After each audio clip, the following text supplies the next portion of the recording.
السلام علیکم جی۔ پاکستان کے اندر ایک اس وقت ہیجانی کیفیت برقرار رکھنے کے لیے جناب عمران احمد خان نیازی جو ہیں وہ سرگرم عمل ہیں۔ یہ جو روزنامہ پاکستان اسلام آباد کے مالک ہیں جنہوں نے قبضہ کر لیا ہوا ہے، مجیب الرحمان شامی صاحب کے روزنامہ پاکستان کے اسلام آباد آفس کے اوپر، ان کو اس امر کا بہت رنج ہے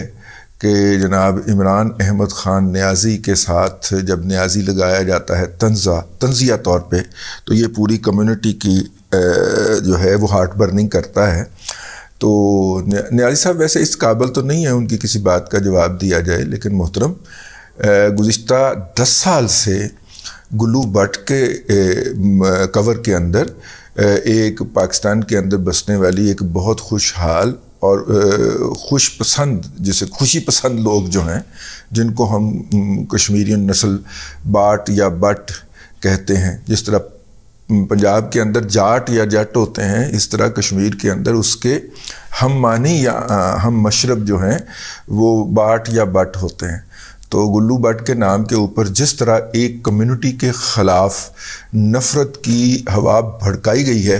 آپ نے اس وقت منہ کے اندر کنگھڑیاں ڈالی ہوئی تھیں،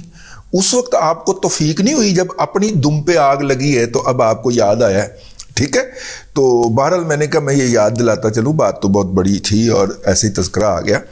تو عمران احمد خان نیازی صاحب نے جو ہیجان برپا کیا ہوا ہے، اس ہیجان کی ایک تاریخ ہے۔ میں آپ کو عرض کروں کہ جو ہے وہ اللہ آپ کا بھلا کرے، میں چونکہ خود ذاتی طور پہ ہو کے بھی آیا ہوں، اور ہمارے عزیزی محترم جناب والا فیصل فاروق خان صاحب نے تو باقاعدہ اس کے اوپر ایک ولاگ بھی کر رکھا ہے۔ تو کمنگ بیک، وہ جو ہے اللہ آپ کا بھلا کرے وہ کیا ہے اس کی ہم آپ کو صورت بتاتے ہیں، لیکن پہلے آ جائیں اس طرف کہ عمران احمد خان نیازی صاحب نے اس ہیجان میں اضافہ کرتے ہوئے اہل پنڈی کو مطعون کیا ہے کہ پچھلی دفعہ ان کو توقع تھی کہ یہاں سے لوگ جو ہے وہ سیلاب کی صورت میں نکلیں گے، انبوہ کی صورت میں نکلیں گے، لیکن وہ نہیں نکلے، اور جس سے کپتان کو بڑی مایوسی ہوئی۔ اب یہ ذومانی فکرہ ہے، یعنی کہ اس کا مطلب ہے کہ حمزہ کیمپ سے لوگ نکلتے ہوں گے، میرا مطلب ہے تبھی ان کو پنڈی والوں سے شکوہ ہوا نا۔ تو چلیے جو نہیں نکلے یا جو نیوٹرل ہو گئے، جس کے اوپر پھر انہوں نے بد زبانی بھی کی اور ابھی تک جاری رکھے ہوئے ہیں، تو اس وجہ سے شاید ہوتا ہو۔ لیکن اس کے ساتھ ہی آپ کو پتہ ہے کہ شیخ رشید صاحب کی ڈیوٹی لگی ہوئی ہے، اور شیخ رشید صاحب جو ہے وہ کپتان کی ہر اسٹریٹجی، ہر پالیسی جو ہے یا ہر طریقہ کار جو ہے وہ قبل از وقت تشت ازبام کر دیا کرتے، اور انہوں نے اس کا انکشاف کر دیا کہ پہاڑوں سے لوگ اتریں گے۔ اب اسلام آباد کے سائیڈ کے اوپر یا پچھلی سائیڈ کے اوپر تو مارگلا کی پہاڑیاں ہیں، تو مارگلا کی پہاڑیوں سے لوگ اتریں گے، اتر کے کیا کریں گے اس کو میں یہیں پہ چھوڑتا ہوں۔ پہلے میں آپ کو تاریخ میں لیے چلتا ہوں، جب 2014 کے اندر دھرنا ہوا تھا اور جس طرح یلغار کی گئی تھی، اسی طرح کا ایک ماڈل جو تھا اس کو ایگزیکیوٹ کیا گیا تھا یمن کے اندر، صنعاء کے اندر، ٹھیک ہے؟ اور لوگ جو تھے وہ ہاتھوں میں بندوقیں پکڑ کے دارالحکومت پہ چڑھ گئے تھے۔ تو قومی اتفاق رائے سے بنی ہوئی ایک حکومت جو تھی اس کو انہوں نے نکال باہر کیا تھا، وہ حکومت پھر جا کے سعودی عرب بیٹھ گئی، وہ جو صاحب تھے وزیر اعظم یا صدر جو بھی تھے، اور اس کے بعد یمن کو امن نہیں نصیب ہوا، ٹھیک ہے؟ اور اب اس کے بعد ایک جنگ جاری ہے، اور اس کے اندر جو ہے وہ خواتین اور بچے اس کا ایندھن بن رہے ہیں۔ جس وقت صنعاء کے اوپر حملہ ہو رہا تھا، بعین ہی اسی وقت اسلام آباد کے اوپر بھی حملہ ہو رہا تھا، اور دونوں کے اندر ایک فیکٹر کامن تھا، اور اس فیکٹر کی نشاندہی اس وقت ہو گئی تھی جب کینیڈا سے واپسی کے وقت طاہر القادری جو تھے وہ اسلام آباد کی بجائے تہران لینڈ کیے تھے، وہاں پہ قیام کیے تھے، وہاں سے مذاکرات کے بعد پھر وہ واپس اسلام آباد تشریف لائے تھے۔ تو یہ کچھ چیزیں ہیں، ان کو اپنے فریم کے اندر سنبھال لیجیے۔ اب آ جائیے اس بات کی طرف کہ پہاڑوں سے لوگ اتریں گے۔ فیصل فاروق خان صاحب جرنلسٹ تو ہیں، ایڈیٹر لیول کے اوپر رہے ہیں، ایکسپریس کے بہت عرصہ ایڈیٹر رہے ہیں، اور فیصل فاروق خان صاحب نے ایک دن اپنے کیمرہ مین کے ساتھ گاڑی پکڑی اور یہ جو جاتی ہے منال کو روڈ، اس پہ چڑھ گئے، اس سے آگے پیر صحابہ ہے، اور اس سے آگے اسلام آباد کے کچھ مزید گاؤں بھی ہیں۔ خاکسار اپنے پچھلے دورہ اسلام آباد میں اس سارے روٹ کا چکر لگا کے آیا۔ جب یہ روڈ آپ چڑھتے جائیں اوپر، یا جیسے جیسے وہ جا رہی ہے ویسے ویسے گھومتے جائیں، تو جہاں پہ پنجاب کی حدود ختم ہوتی ہے وہاں پہ ہری پور کی حدود شروع ہو جاتی ہے، اور وہاں پہ ایک گیٹ سا لگا ہوا ہے۔ اور فیصل فاروق خان نے یہ بتایا کہ اس گیٹ کے آگے جو 800 کنال اراضی ہے، یہ اس اراضی کا گیٹ ہے، اور وہاں پہ پرائیویٹ لینڈ کا جو ہے وہ لگا ہوا ہے۔ اسلام آباد سے سڑک بنوا لی گئی۔ یہ 800 کنال اراضی جو ہے یہ کچھ لوگوں کے نام کے اوپر بنامی خریدی گئی ہے، اور اس کے اوپر اس وقت شکوک و شبہات ہیں کہ یہ مبینہ طور پہ جناب عمران احمد خان نیازی صاحب کا بنی گالا 2 ہے۔ اور بنی گالا 2 کے اندر اس وقت تک جو اطلاعات ہیں کہ وہاں پہ بہت رونق لگی ہوئی ہے، وہ لوگ جو کے پی کے حکومت نے باقاعدہ ہائر کر رکھے ہیں اور گلگت بلتستان کے اندر بھی ہیں، اور جہاں پہ عمران احمد خان نیازی کا جلسہ یا جلوس ہوتا ہے، یہ لوگ وہاں پہ پہنچتے ہیں، اور پہنچ کے وہاں پہ اس جلسے کی، اس جلوس کی رونق بڑھاتے ہیں۔ ان کو لا کے اطلاعات ہیں کہ یہاں پہ مقیم کیا گیا ہوا ہے۔ وہ پوری طرح تربیت یافتہ ہیں، ایک ہمسایہ ملک سے تباہی بربادی کی تربیت لے کے آئے ہوئے ہیں۔ ان کی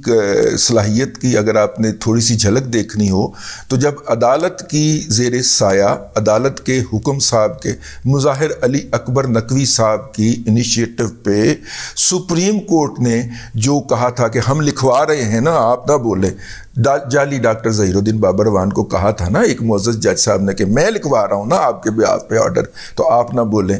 اس آرڈر کے زیر سایہ جب اسلام آباد کے اندر لوگ لانچ ہوئے تھے تو آپ نے دیکھا تھا کہ کس طرح سائنٹیفکلی آرگنائزڈ طریقے سے ایسی جگہوں کے اوپر حملہ کیا گیا تھا کہ جو جلدی سے بھڑک اٹھتی ہیں۔ یعنی جن اشیاء کے اندر، جن انسٹالیشن کے اندر پلاسٹک کا استعمال زیادہ ہوتا ہے یا فائبر گلاس کا استعمال ہوتا ہے، وہ آگ بہت زیادہ بھڑکتی ہے۔ تو اس وقت ایک میٹرو جو وہاں پہ بس چلتی ہے اس کا اسٹیشن بھی جلایا گیا تھا، اور کس طرح درختوں کو آگ لگا دی گئی تھی، جس کا جواز پھر عدالت نے فراہم کیا تھا کہ وہ آنسو گیس روکنے کے لیے لگائی۔ ہر جواز عدالت کے پاس ہوتا ہے نا، پی ٹی آئی کی ہر رانگ ڈوئنگ کا جو جواز ہوتا ہے وہ معزز جج صاحبان فراہم کرتے ہیں۔ تو چونکہ آرڈر انہوں نے دیا ہوا تھا اس اسلام آباد کو آگ لگانے کا، تو پھر اپنے آرڈر کا جواز فراہم کر رہے تھے۔ تو خیر ویسے رائٹنگ میں نہیں لے کے آتے، 6 مہینے ہو جاتے ہیں آرڈر نہیں لکھے جاتے۔ ابھی بھی پنجاب اسمبلی کا جو فیصلہ ہے کہ ووٹ بھی کاؤنٹ نہیں ہوں گے اور ڈی سیٹ بھی ہو جائے گا، جرم بھی نہیں کیا لیکن جرم کا ارادہ تھا اس کا، لہٰذا انہوں پھڑکا دیو، لٹکا دیو۔ یہ عدالت کا سنہری حروف کا فیصلہ ہے، لیکن اس کا جواز نہیں لکھا جا رہا۔ جن لوگوں نے کہا تھا آپ غلط کر رہے ہیں، وہ جج حضرات اپنے اپنے حصے کا فیصلہ لکھ کے، اختلافی نوٹ لکھ کے ریٹائر ہو گئے۔ یہ جو اکثریتی ٹولہ تھا اس سے اپنا فیصلہ نہیں لکھا جا رہا۔ ماشاءاللہ، سبحان اللہ، سبحان اللہ۔ وہ فیصلہ تو لکھیے حضور تاکہ اس کے خلاف پھر اپیل کی جا سکے یا نظر ثانی کی درخواست کی جا سکے۔ لیکن کمنگ بیک، یہ جو ہے یہ وہ جو 800 کنال کا جو احاطہ ہے مبینہ طور پہ کسی کی ملکیت ہے، وہاں پہ آ کے ان کو بند کر دیا گیا ہے جانوروں کی طرح، اور وہ وہاں سے اتریں گے۔ تو جو شیخ رشید نے کہا ہے کہ پہاڑوں سے لوگ اتریں گے اسلام آباد پہ قبضہ کرنے کے لیے، شیدہ ٹلی جسوس ہے، وہ کپتان کی وہ اسٹریٹجی سے، وہ کہتا ہے کہ کپتان نے ایسی اسٹریٹجی بنائی ہے کہ جناب کسی کو پتہ نہیں ہے۔ وہ اسٹریٹجی شیدہ ٹلی میڈیا میں بیٹھ کے بول رہا ہوتا ہے کہ انہوں پھاڑ لو اس پاسے میں جا کے۔ تو وہ جو ہے وہاں سے اترنے کا پروگرام ہے جی، اور ظاہر ہے کہ رانا ثناء اللہ کا منہ جو ہوگا وہ تو وہاں پہ ہوگا جی ٹی روڈ کی طرف یا موٹر وے کی طرف یا شاہراہ سری نگر کی طرف یا شاہراہ کشمیر کی طرف ہوگا۔ تو یہ پیچھے سے اتریں گے مارگلہ روڈ، ظاہرہ جو اسلام آباد میں رہتے ہیں ان کو تو مجھ سے زیادہ پتہ ہے، ادھر سے نکل کے لا انفورسنگ ایجنسی کو پیچھے سے سرپرائز دیں گے، اور کپتان نے کہہ رکھا ہے کہ میں سرپرائز دوں گا۔ تو یہ ہے صورتحال اس وقت۔ انہوں نے پنڈی والوں سے مایوسی کا اظہار کیا ہے، اور انہوں نے کہا ہے کہ جو انہوں نے بندے نہیں بھیجے، جس کی وجہ سے میرا پچھلا جو مارچ جو تھا وہ ناکام ہو گیا، تو اس دفعہ اس کے علاوہ ان کو اپنی جو ہے وہ بساط کا چونکہ پتہ ہے تو اس لیے وہ سنا ہے کہ شرطیں بھی لگ رہی ہیں، کنڈیشنز بھی اپلائی کیے جا رہے ہیں کہ پی ٹی آئی کا آئندہ ان کو ٹکٹ نہیں ملے گا جو اس میں بندے لے کے نہیں آئیں گے۔ تو اب حالات جو ہے وہ یہاں تک پہنچ گئے ہیں، دھمکیاں دینے تک کہ بندے لے کے آؤ گے تو پھر میں ٹکٹ دینا چاہیے۔ لیکن یہ بات ذہن میں رکھیے گا کہ ان ٹکٹ والوں کے بندوں کے اوپر جناب عمران احمد خان نیازی نہیں بیٹھے ہوئے، انہوں نے اپنا پورا آگ لگانے کا، تباہی پھیرنے کا جو تربیت یافتہ گروپ تیار کیا ہوا، جو گینگ تیار کیا ہوا ہے، وہ گینگ لا کے انہوں نے پیر سوابا سے اوپر ہری پور کے علاقے کے اندر ٹک دیا ہے۔ جب وہ ان جانوروں کو کھول دیں گے تو وہ جانور اسلام آباد کے اوپر حملہ آور ہو جائیں گے۔ کچھ باتیں تھیں میں نے کہا آپ کی خدمت میں عرض کر دوں اور سوچ کے نئے پہلوؤں کو کھولوں۔ اللہ تبارک و تعالیٰ آپ کو آسانیاں عطا کرے اور آسانیاں خلق خدا میں تقسیم کرنے کی توفیق عطا کرے۔